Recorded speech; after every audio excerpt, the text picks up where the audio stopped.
ಇವತ್ತಿನ ರಾತ್ರಿ ಕ್ರಿಕೆಟ್ ಮ್ಯಾಚಕ್ಕೆ ಈಗಾಗಲೇ ಕೇಂದ್ರ ಸರ್ಕಾರ ಮಾಡಿದಂಥ ದ್ರೋಹ ಇದು. ಆ 26 ಹೆಣಗಳ ಮೇಲೆ ಇವರು ಕ್ರಿಕೆಟ್ ಆಡ್ತಾ ಇದ್ದಾರೆ. 26 ಮನೆಗಳಲ್ಲಿ ಇನ್ನೂ ಕಣ್ಣೀರು ಆರಿಲ್ಲ.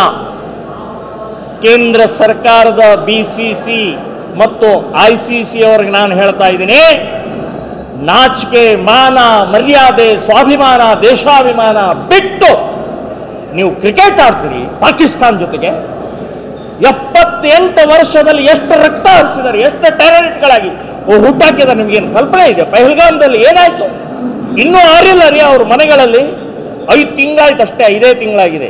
ನಾನು ಬೆಂಗಳೂರಲ್ಲಿ ಅವ್ರ ಮನೆಗೆ ಮೊನ್ನೆ ಹೋಗಿದ್ದೆ. ಒಂದು ವಾರದ ಹಿಂದೆ ಮನೆಗೆ ಹೋದರೆ ಅವ್ರ ತಂದೆ ತಾಯಿ ಇನ್ನೂ ಅಳ್ತಾ ಇದ್ದಾರೆ.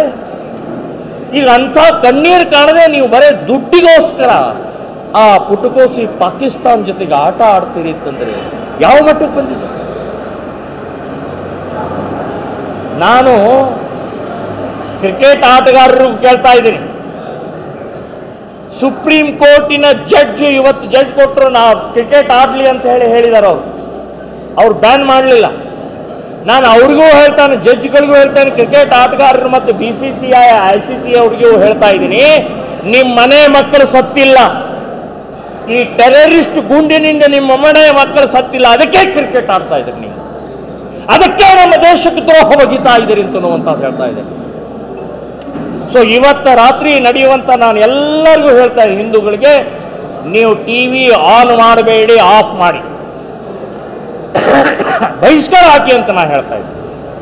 ಪುಣ್ಯಕ್ಕೆ ಟಿಕೆಟು ಮಾರಾಟ ಆಗಿಲ್ಲ. ಹಿಂದಿನ ರೆಕಾರ್ಡು ಈಗಿನ ರೆಕಾರ್ಡ್ ನೋಡಿದ್ರೆ ಅರ್ಧಕ್ಕಿಂತ ಜಾಸ್ತಿ ಮಾರಾಟ ಆಗಿಲ್ಲ. ಎಸ್, ಇನ್ನೂ ಸ್ವಾಭಿಮಾನ, ಇನ್ನೂ ದೇಶಾಭಿಮಾನ ಜೀವಂತ ಇದೆ ಅಂತನ್ನೋದು ಇದೇ ಸಾಕ್ಷಿ. Yes sir.